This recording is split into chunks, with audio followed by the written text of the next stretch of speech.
Honesty is not contagious. In conjunction with Where's My Whiskey Productions, is proud to present a Blood Red Reindeer Knows.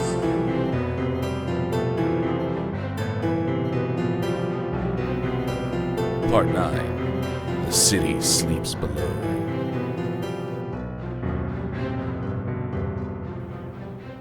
At the heart of the North Pole, there's a skyscraper. City ordinance makes it illegal to build anything higher, so it towers over the metropolis.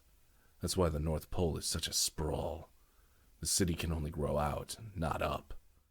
I remember being a kid, looking up at that mile-high spire thinking, someday I'll fly off that roof, then they'll respect me. When that dream died, it went hard and took the kid inside with it. A part of me wishes to be that kid again, though I know it's better not to be. What's coming isn't for children.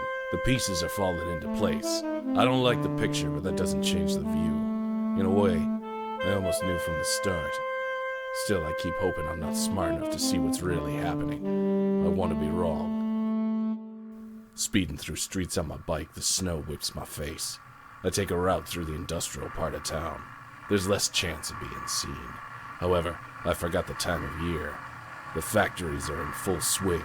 Black smoke chugs into the sky, hiding the moon. Low-level elves loiter by doors, chugging on cinnamon sticks. They hope to burn out the part of their brain that knows the future is a dead end.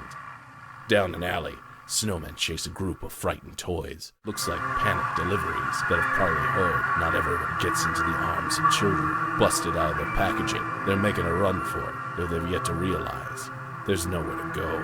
I catch a few glances, however no one's concern is me. Making holiday quotas is the real focus here. Those who don't, disappear. It isn't long before I'm on the main stretch, cruising my way into Klaus' concourse.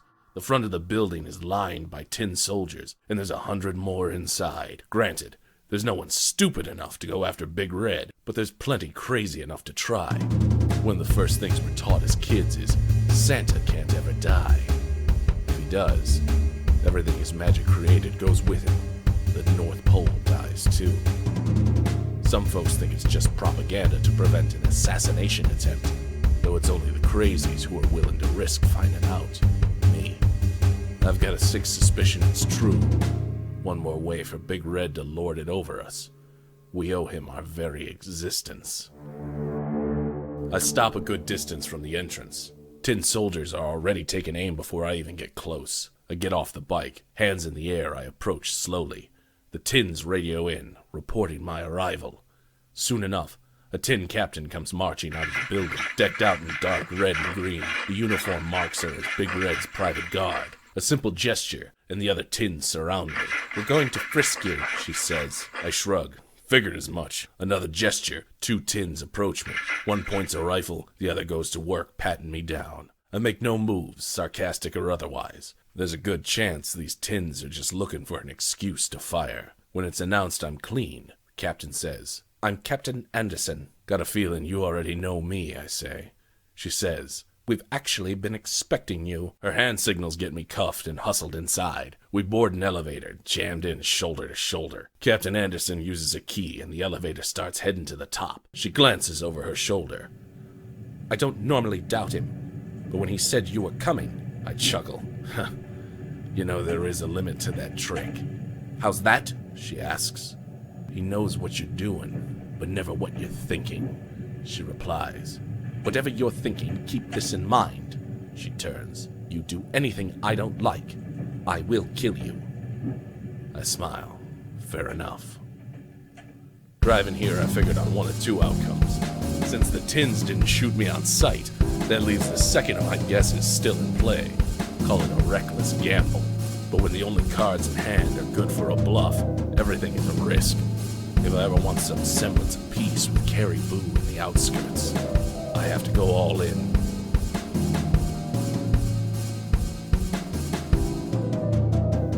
The elevator pings. The tins march off and I go as they prod. No resistance. A black marble hallway stretches on towards towering Art Deco doors. Few ever get to see this place. So few, in fact, that as the doors part, the bulk of the tins stay behind. Only the 4 in colors matching Captain Anderson may enter. Captain Anderson pulls out a pistol, keeping a smart distance, close enough to eye any subtle movements, but not close enough for me to grab her gun. She gestures for me to go inside. I take a step. She says, "Remember what I said." I tell her, I already feel the bullet. Darkness fills the grand office. Along one wall is a fireplace large enough to throw a full-grown body. On the mantel above it is the horned skull of a giant goat.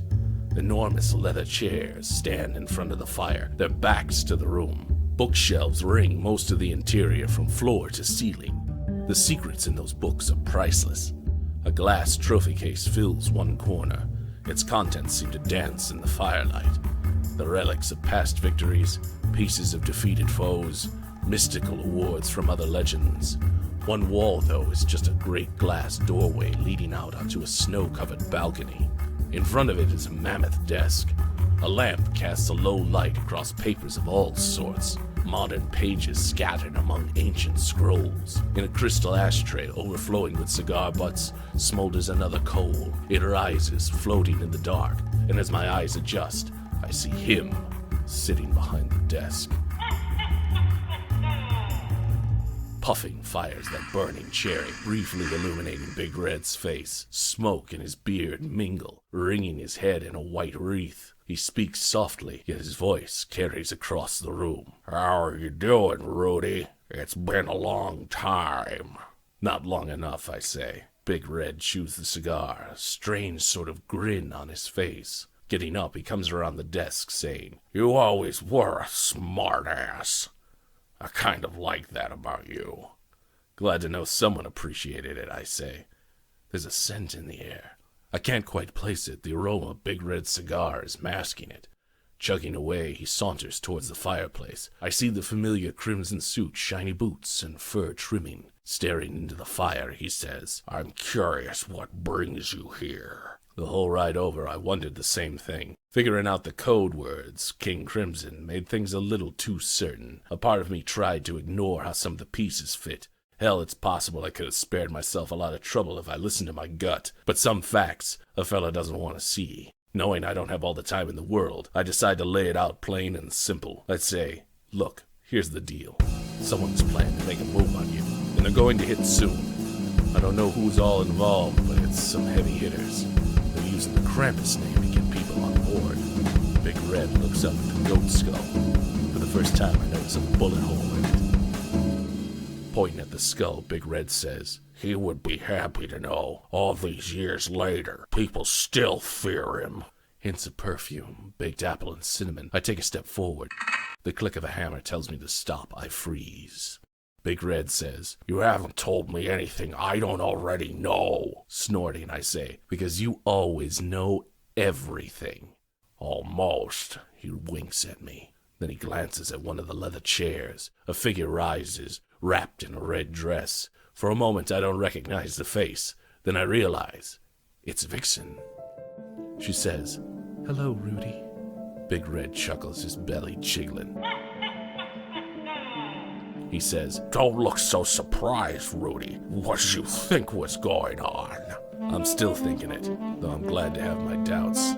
I say, "Vixen, what the fuck is going on?" She says, "I'm sorry. I couldn't tell you everything. Santa thought it was better that way." That doesn't sound like Vixen, but I keep listening. She tells me she found out about the Krampus Cult and told Big Red.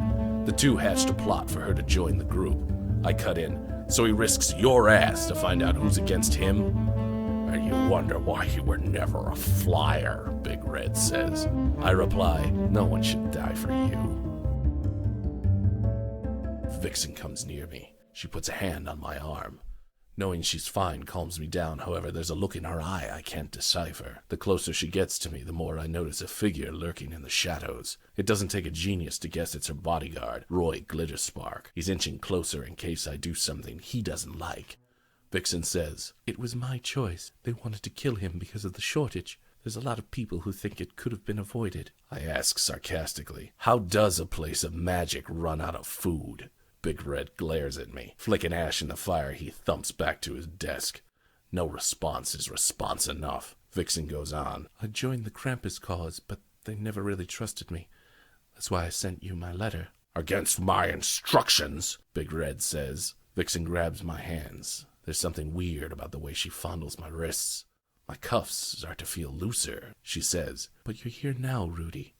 That's all that matters. She smiles, and I smile back. Lot of good sending for you did, Big Red says. Vixen steps away from me, heading over to Big Red's desk, getting a cigarette from an ivory case, she remarks. Snow looks so beautiful tonight. I glance out the window.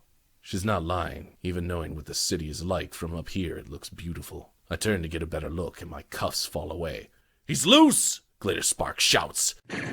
A soft thwip sounds, followed by the thunk of tin getting struck. The sound repeats. Half recognizing it, a silenced pistol. I get low. Sure enough, I barely duck a bullet from Captain Anderson. Next thing I know, shots are going off all around the room. Tins are dropping, and out the corner of my eye, I see Glitterspark firing at them. My immediate instinct is to run to Vixen. Hurrying toward her, I see Vixen reach up her dress. She pulls a small caliber automatic out of a holster strapped to her thigh.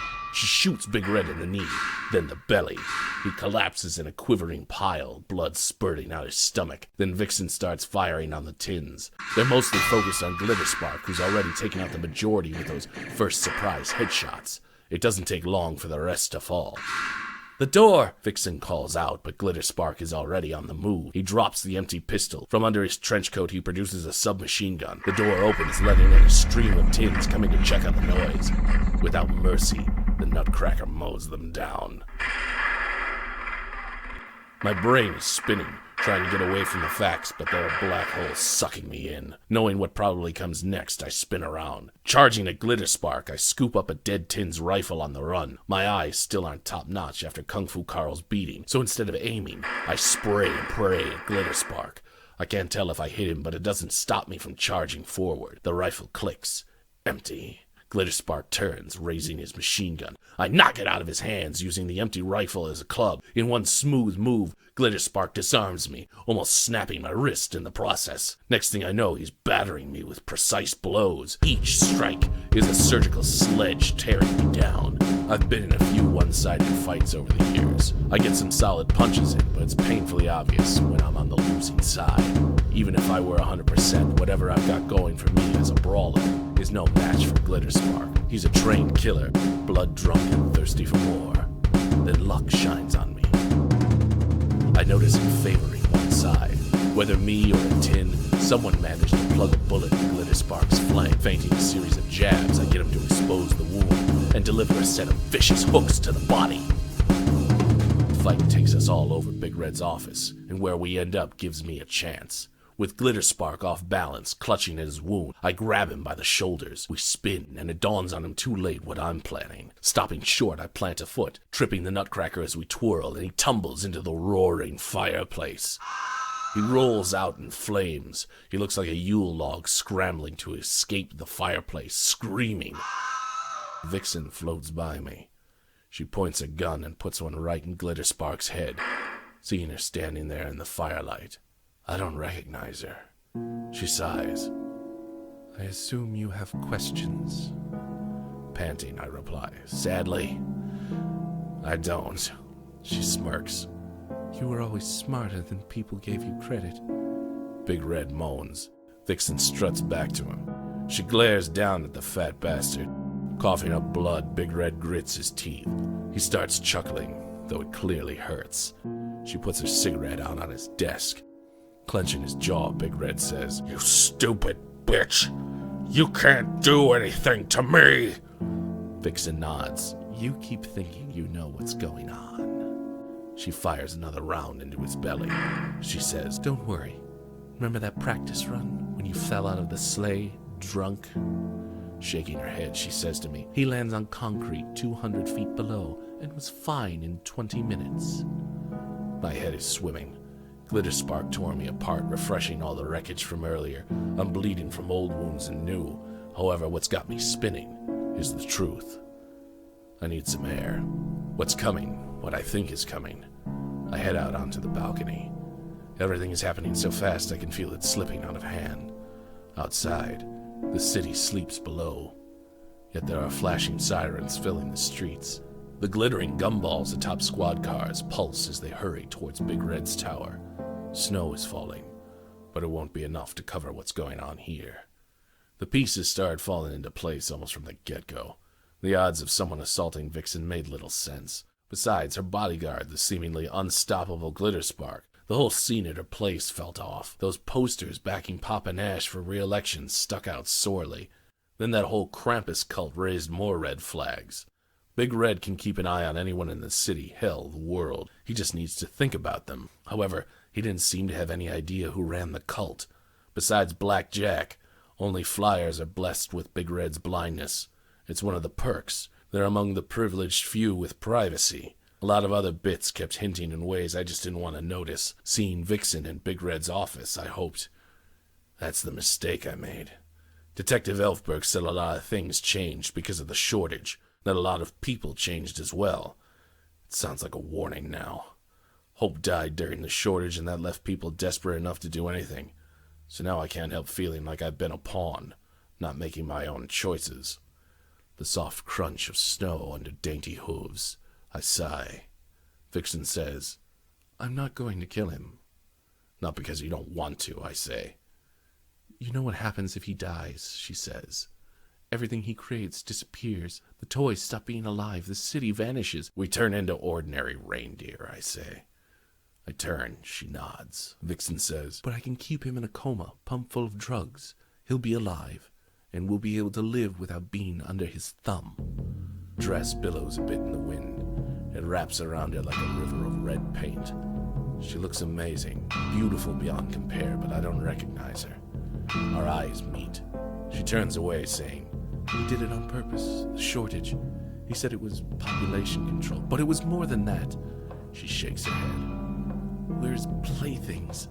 I mean, he's got all the power, but not anymore. Things are about to change. For the better. I don't know who she's trying to convince. The truth is, I think she's right for the most part. Things in this city definitely need to change.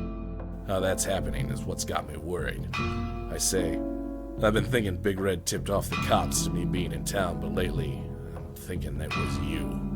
A tear in her eye, Vixen says. It was.